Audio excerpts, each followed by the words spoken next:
Ok, muchachos. Seguimos con nuestra lista de cotejo.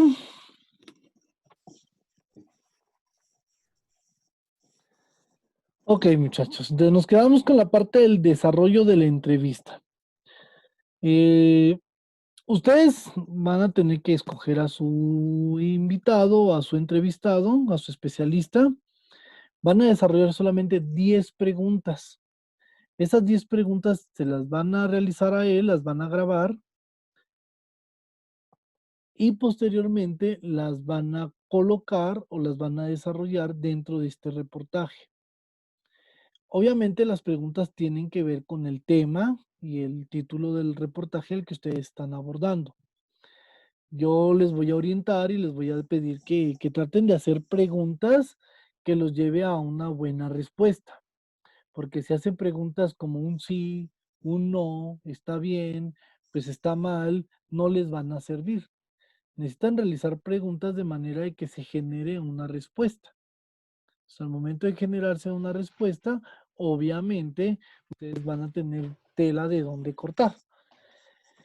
En el desarrollo de la entrevista, ustedes van a publicar la entrevista que le hicieron a su especialista y hay dos maneras de publicarla. Una le llamamos la entrevista de semblanza y la otra la llamamos la entrevista pregunta-respuesta. Ya el estilo ustedes lo escogen. La de semblanza es que nos platiquen, que nos digas de manera oral, digo de manera escrita, cómo se llevó a cabo la entrevista, qué elementos había, este, qué gestos hizo, qué contestó, qué no contestó. Y la pregunta, y el otro estilo, que esa pregunta, respuesta, son aquellas entrevistas donde aparece la pregunta y luego aparece la respuesta, la pregunta, la respuesta. ¿Sale? Ustedes van a decidir cuál.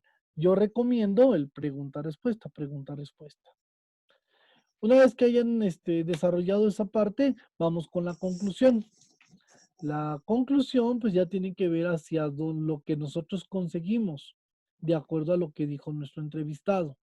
¿Sale? Nosotros concluimos que de acuerdo al entrevistado, se pudo dar cuenta o se pudo dar cita de que los impuestos innecesarios solamente han sido armas para los gobiernos obtener más ganancias, obtener más dinero.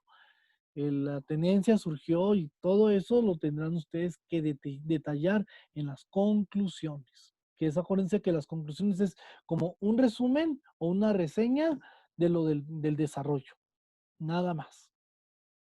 ¿Sale?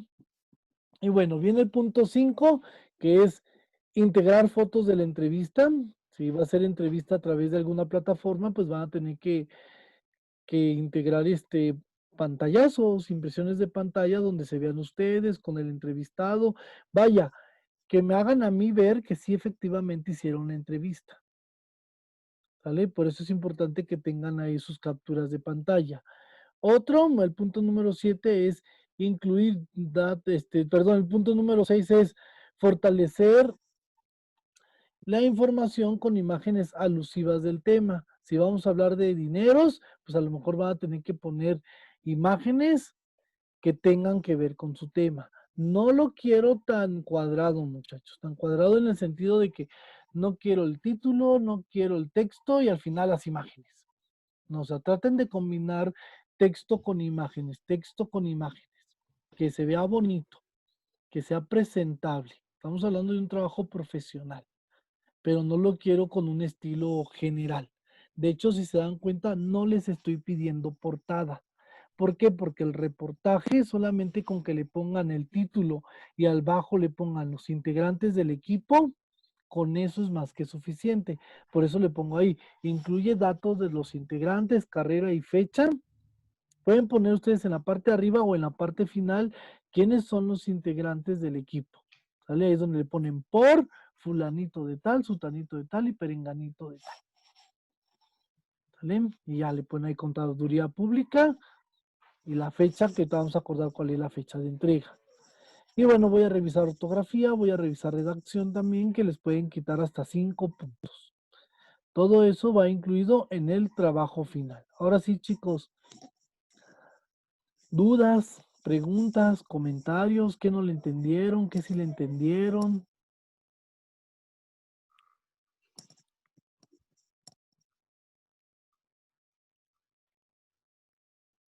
La conclusión de la entrevista sería como cerrar el tema con nuestra opinión. Así es, puede ser con su opinión, ya de acuerdo a lo que te dijo tu entrevistado. Ok. ¿O puede volver a decir en qué consiste el punto 6? El punto 6, ok, en el punto 6 son fortalecer la información con imágenes alusivas del tema. Es decir, tratar de colocar imágenes relacionadas al tema que tú estás abordando. Por ejemplo, si vas a hablar del impuesto a las gasolinas, pues a lo mejor poner imágenes de carros surtiendo gasolina o imágenes del huachicoleo. Tú sabes qué imágenes pueden ir relacionadas con el tema. Ok, gracias. ¿Vale? ¿Vale, chicos? ¿No hay otra duda? ¿No hay otra pregunta?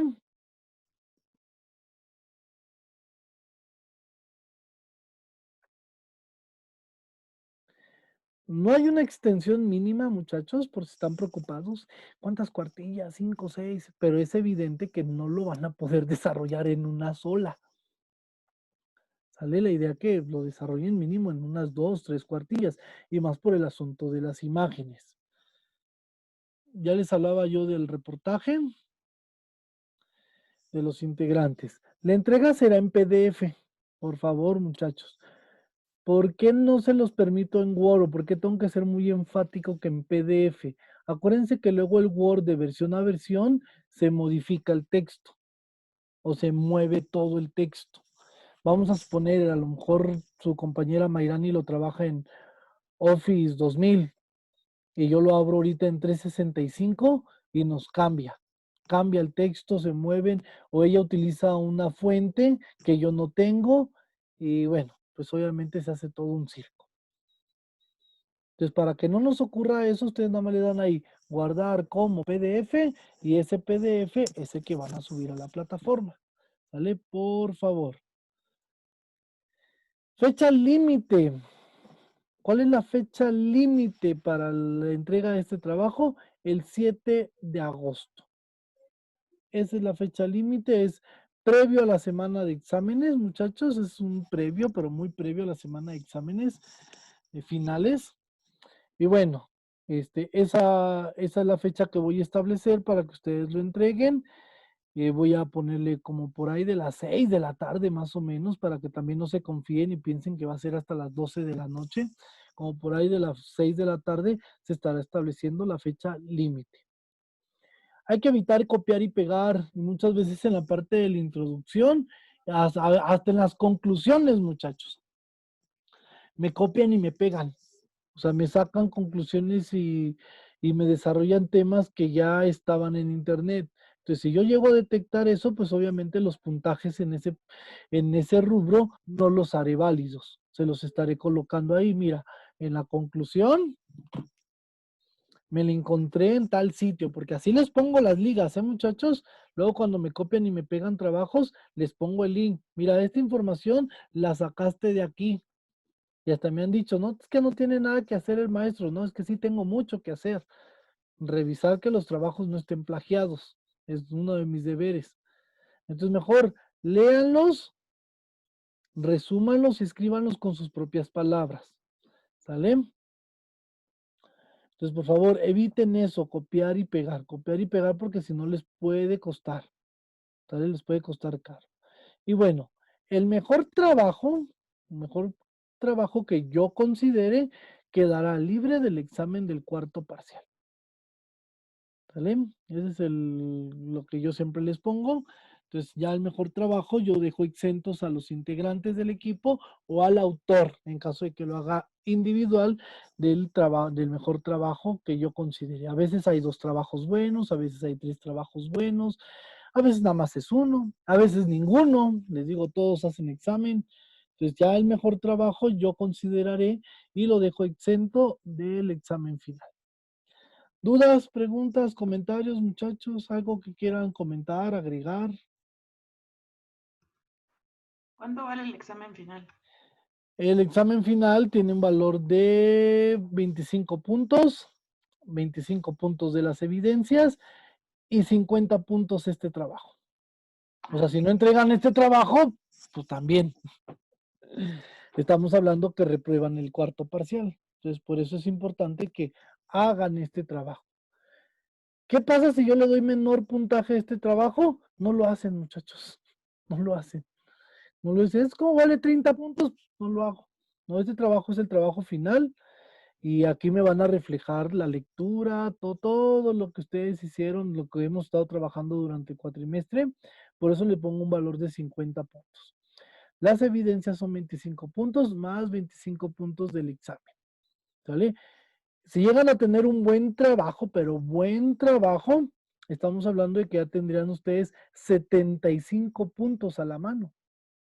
Ya nomás sería como cuestión de complementar sus evidencias y ya con eso tienen el 100%. ¿Sale, muchachos? Entonces, no está difícil, está laborioso, sí es un trabajo laborioso y yo les recomiendo que ya vayan investigando. ¿Dudas, preguntas, comentarios? ¿Algo más que quieran agregar, chicos?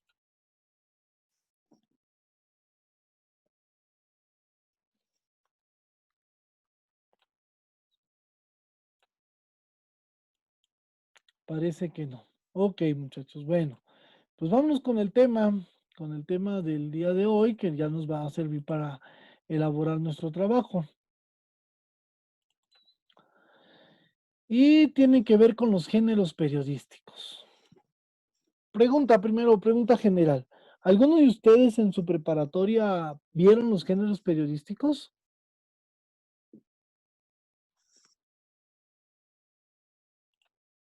No. No, ninguno. No. No, perfecto. Bueno, a lo mejor ahorita les causa ruido, ¿no? Y se van a preguntar, bueno, ¿para qué el maestro quiere que aprendamos los géneros periodísticos si al finalizar vamos a ser contadores, ¿no? Ok, bueno, actualmente o en los últimos años ya se ha metido el tema de los géneros periodísticos en preparatoria. ¿Por qué? Porque al final de cuentas es literatura, es una forma de escribir. Y a pesar de que los géneros periodísticos se escriben libremente, guardan una estructura, te exigen una redacción y bueno, y te dan herramientas para que te expreses de manera escrita. A ver, por aquí alguien me habla.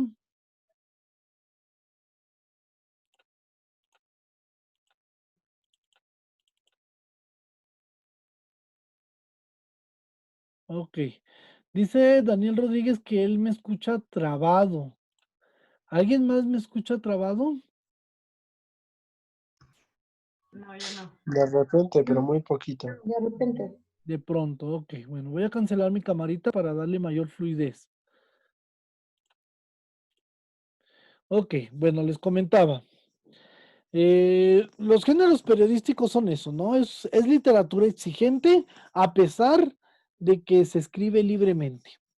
Y al decir que se escribe libremente es que cada quien tiene su estilo de escritura, su estilo de informar y su estilo de relatar. En géneros periodísticos vamos a ver cómo se involucran los modos del discurso, que fueron las exposiciones que hicieron la semana pasada. Entonces vamos. Dice que los géneros periodísticos son literatura buena, mala, despreciable y meritoria. Buena porque tiene una calidad. Mala porque a veces esa calidad no se cumple. Por ejemplo, compañera Ruth, ¿ha revisado alguna vez el periódico? Sí, ¿Qué periódico es el que ha revisado? El Economista, pues más del Economista. Ok. ¿Ha revisado los periódicos estos, ¿cómo se llaman? Pues los periódicos que te venden en la esquina, el famoso ¿Los de Metro? Metro, el Gráfico, ¿sí los ha llegado a ojear? Sí. Ok, ¿qué diferencia hay, por ejemplo, entre el Economista o el Universal con el Metro? Que en el Economista y el Universal son notas súper formales y en el Metro o el Gráfico son Solo notas amarillistas. Son notas amarillistas. Ok. Gracias, Ruth. A ver, su compañera Citlali.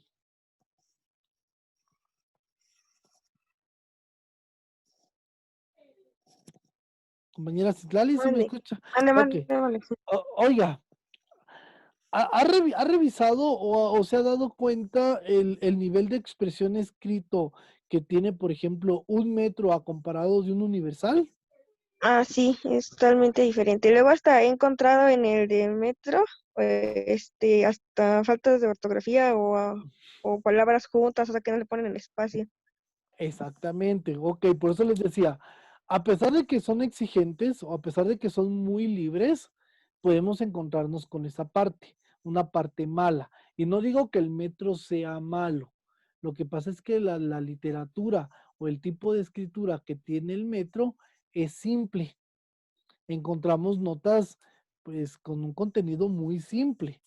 Y en un universal, pues sí vemos que como que de pronto, y decimos de pronto, se preocupan por la estructuración de las notas.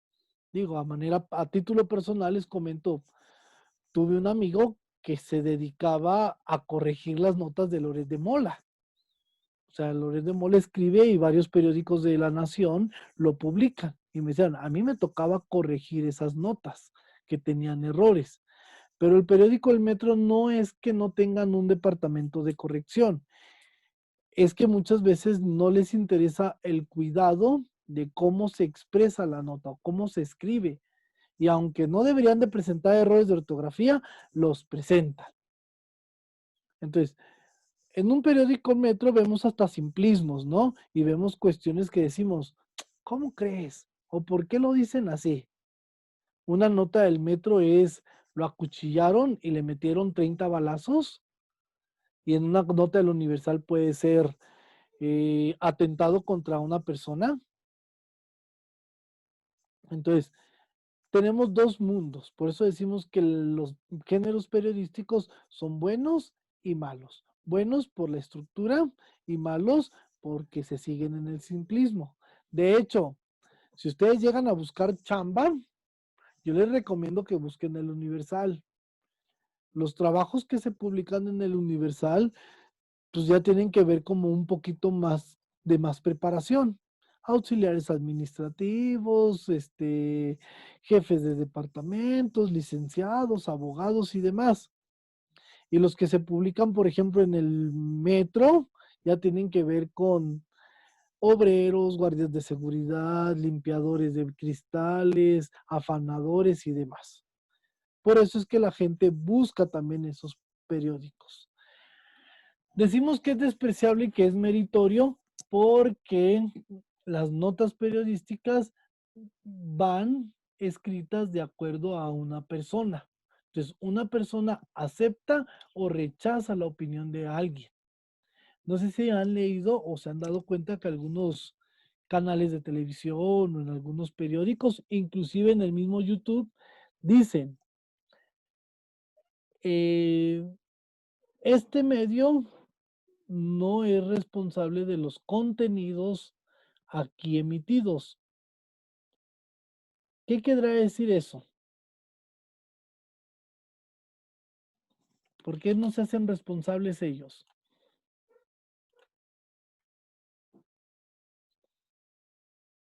A ver, chicos.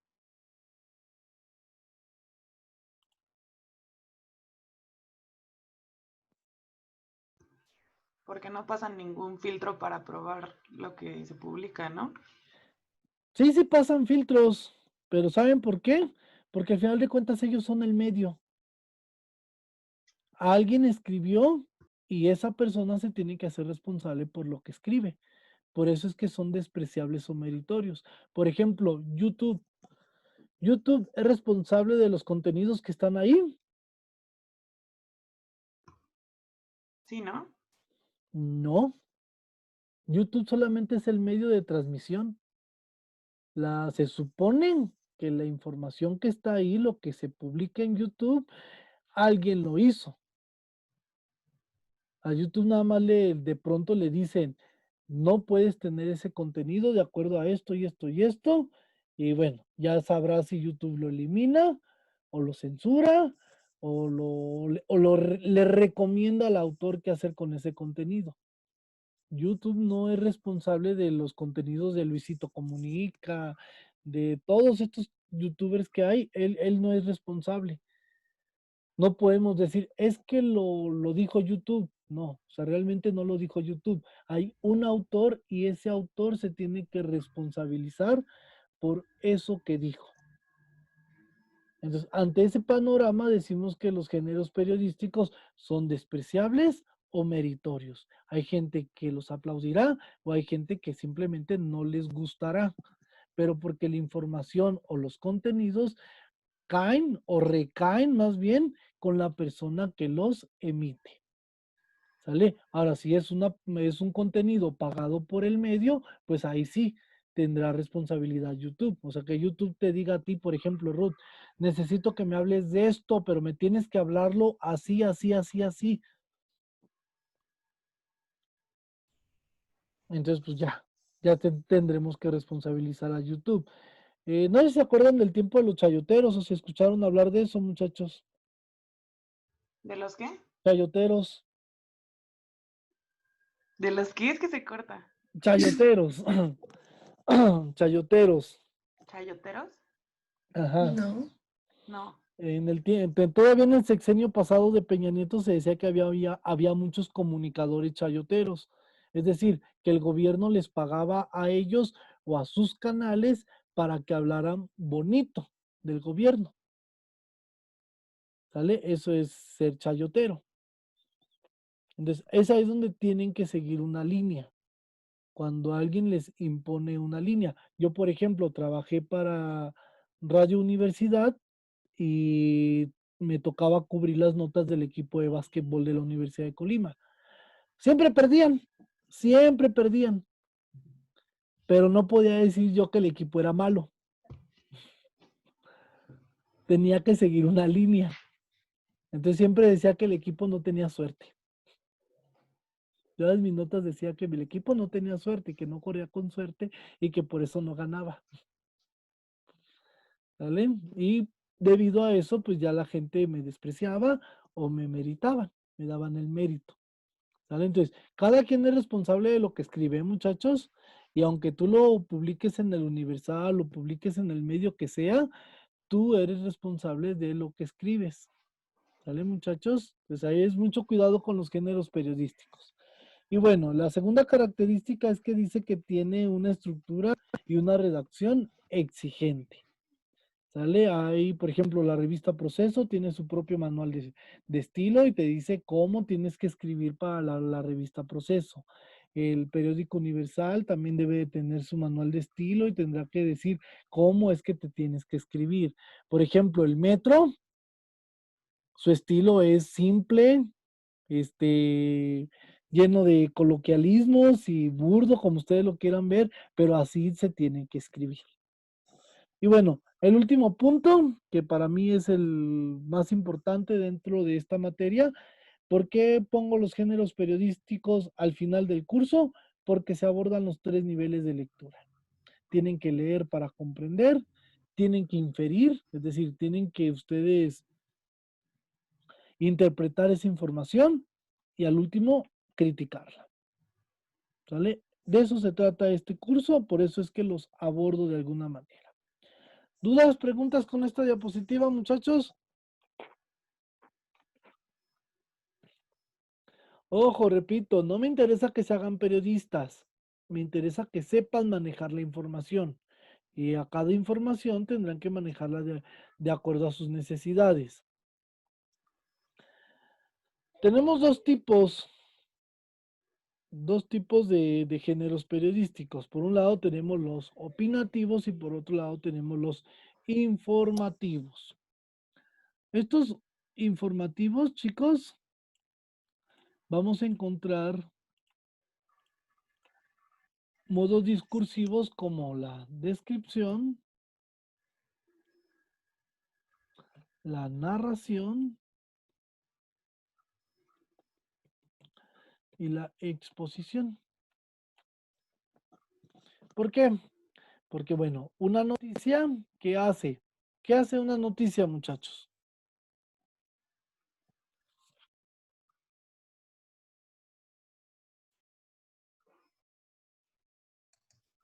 ¿Te da información sobre algún hecho? Te da información de algún hecho. ¿A través de qué? De una narración y una exposición. ¿Sale? En una entrevista, ¿qué hace una entrevista? La entrevista nos narra cómo fue la charla. No, ¿Qué hace la entrevista?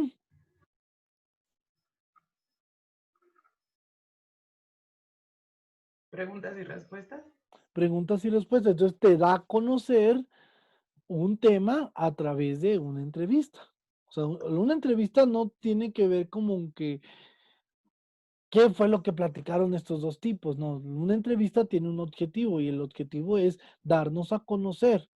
Entonces, por eso decimos que la entrevista puede ser un texto expositivo, porque te da a conocer un tema, pero desde el punto de vista de un experto. ¿Sale? Esa es la entrevista. Y el reportaje es el desarrollo de un tema. En un reportaje ya es súper amplio. De hecho, el reportaje también se considera dentro de los géneros opinativos, porque ya es muy libre. Un reportaje es una exposición general de un tema común. Puede ser una noticia, pero de hace mucho tiempo, o todo el desarrollo de un tema. Esa es una exposición y compete con el reportaje. Tenemos los otros géneros periodísticos que le llamamos los opinativos. Y en los opinativos ya entra lo que es el artículo, la editorial, la columna, la crónica. Ok. Chicos, son de carácter argumentativo. Es decir, el género periodístico que nosotros requerimos para llevar a cabo esos tres géneros es la opinión, es el argumento. Y para la crónica necesitamos de la narración. Aquí la pregunta sería, muchachos,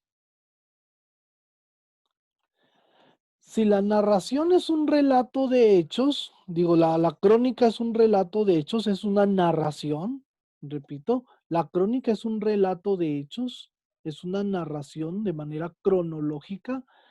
¿Por qué está dentro de los géneros opinativos? ¿Por qué se imaginan que está en la opinión y no en la información, en un texto informativo?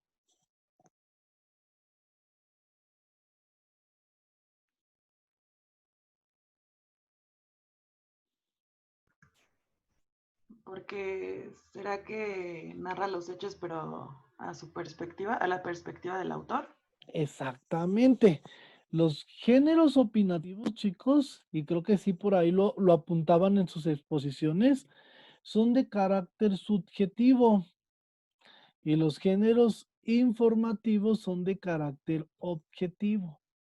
¿Qué quiere decir esto? Pues un género informativo nos tendrá que relatar las cosas tal y como son, sin emitir juicios, que era lo que reportaban ustedes en la exposición. O sea, aquí no entran los juicios, aquí no se vale decir si es bueno, si es malo, yo pienso, yo opino, no. Hay que hablarlo de manera objetiva.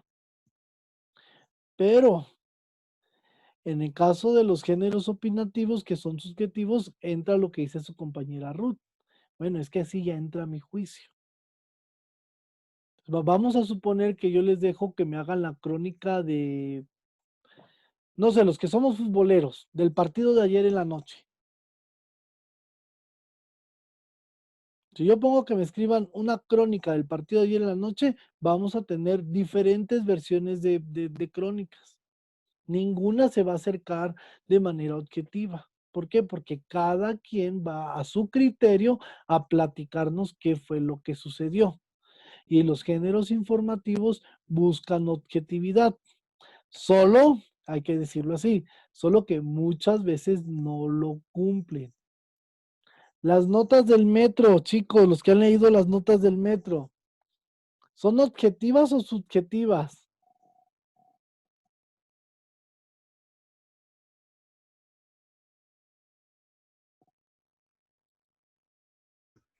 Subjetivas. Tendrían que ser objetivas, pero son subjetivas por precisamente la manera en las que la relatan. Dice, vamos a poner una nota que dice, lo acribillaron, 23 puñaladas y 25 balazos, dejándolo como perro. Y así lo escriben, así lo titulan en el metro. La pregunta es, el reportero o la persona que escribe la nota, ¿cómo se dio cuenta que fueron 25 puñalazos y tantos balazos? ¿Hay manera de enterarnos de eso, muchachos?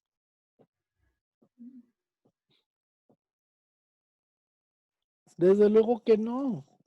Entonces, al meter ese tipo de criterios, al meter ese tipo de descripciones, ya estamos entrando en terrenos subjetivos. Yo les cuento una experiencia. En una ocasión iba a una reunión y atravesé por un accidente. Una persona que llegó después que yo, una compañera, atravesó por el mismo accidente. Me preguntan primero a mí, ¿qué pasó? ¿Por qué llegas tarde? No, es que hubo un accidente en la carretera. Yo les dije, hubo un atropellado. Cuando llega la compañera, pues ella llega diciendo que había un cuerpo sobre el asfalto lleno de sangre, una bicicleta doblada, con muchísimas patrullas y que acababa de llegar la ambulancia. O sea, si se dan cuenta, tenemos dos versiones del mismo hecho. ¿Cuál es la que impacta más? ¿La primera o la segunda? La segunda. Pues la segunda, la que genera más morbo. No es lo mismo que te lo diga de manera simple a que te lo genere con más elementos. ¿Sale, chicos? Entonces, es como que el quehacer, la búsqueda de la información y entender la información, interpretarla y darla a conocer. Esa es la función de los géneros periodísticos y por eso me gusta abordarlos, porque así de esta manera ustedes ven, buscan, comprenden, entienden, difieren, infieren y posteriormente la interpretan, generan ya su juicio. Por eso me gusta esta parte. ¿Dudas, preguntas con esto, muchachos? Yo los invito a que se acerquen a los géneros periodísticos, lean periódicos, vean noticias, comparen las noticias de un canal con el otro. Profe, ¿le podría regresar a la diapositiva anterior de rápido? Claro que sí. Gracias. Excelente. Bueno, vamos a ver el día de hoy la noticia, la famosísima noticia. ¿Qué es la noticia o a qué se refiere la noticia? Ya en la siguiente clase vamos a ver el reportaje y la entrevista. La noticia, chicos, es la difusión pública de un acontecimiento. Algo que sucede, se divulga. Por eso, miren, en esta palabra está clave el asunto, ¿no? Se divulga, pero acuérdense que para divulgarlo tendríamos que hacer de manera objetiva. Se divulga el hecho que no se conocía antes.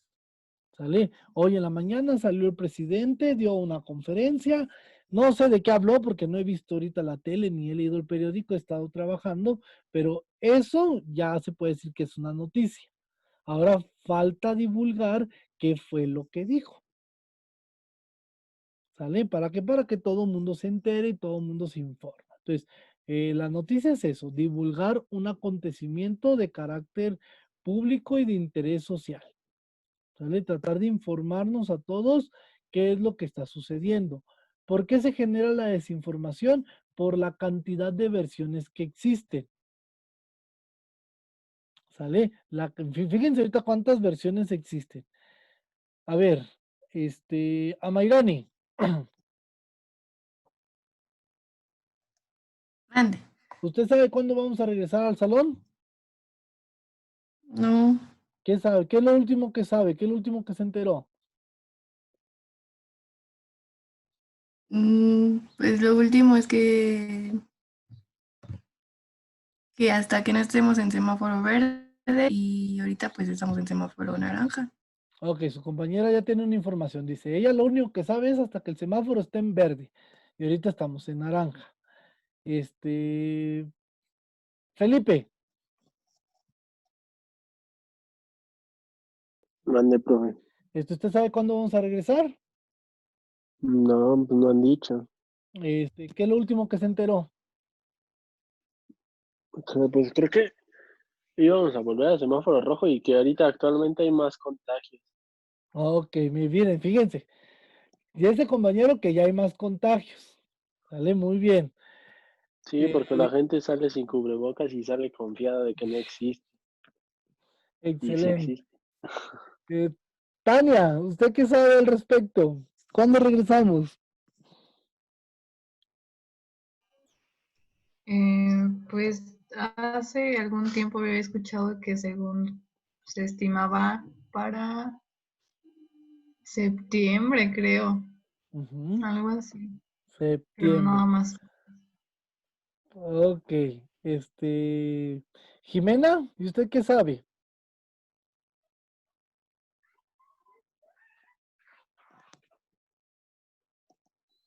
Jimena, ¿sí me escucha? Jimena Romero.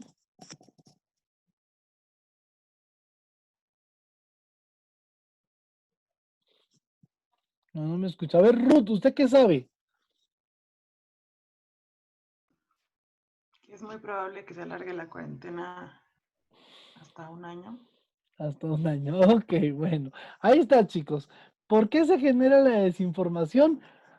¿Cuántas versiones de lo que yo les pregunté tuvimos ahorita? Como 4. Como cuatro. ¿Y a qué conclusión podemos llegar después de haber escuchado a sus compañeros? Que no sabemos cuándo vamos a regresar. Ya no sabemos ni qué onda. Porque una dice, nos dijo que el semáforo, otro nos dijo que porque la gente está saliendo y que no está creyendo y que le vale.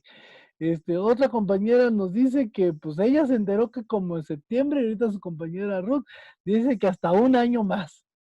Entonces, eso es lo que genera la desinformación. Cuando se divulga una nota con diferentes versiones, con diferente información o con diferente intención, provoca que haya confusión. Es lo que se está generando. Entonces, se supone que este tipo de textos o este tipo de géneros literarios no deberían de generar confusión. Al contrario, deberían de generar precisión. O sea, palabras precisas. Muchas veces le echan la culpa a quien genera la información, otras veces a quien la dice. Bueno, esto parece un teléfono descompuesto. Entonces, en esa generación de confusión se hace la desinformación. Entonces, las notas periodísticas, chicos, tienen un estilo, tienen una estructura que se va a cumplir. Y si se cumpliera con esa estructura, créanme que no se generaría confusión. ¿Qué es lo que sucede? Que bueno, que al generar otras versiones, al meter información de aquí, meter información de allá, decir esto, decir el otro, genera confusión. ¿Sale? Bueno, salgan rápido, chicos. Regresamos rápidamente para explicarles cómo se hace una noticia y decirles cuál va a ser su tareita, su reto de la próxima clase. Vamos y venimos.